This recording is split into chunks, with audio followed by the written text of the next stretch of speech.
ఒక మాట 10 మాటలై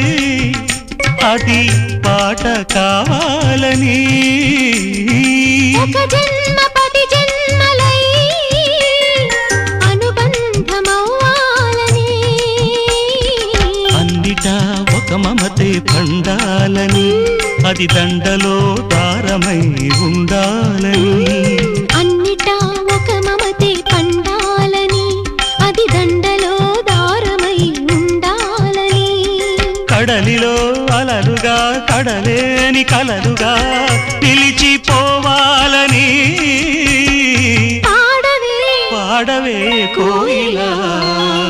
పాడుతూ పరవశించు జన్మ జన్మలా నా గొంతు శృతి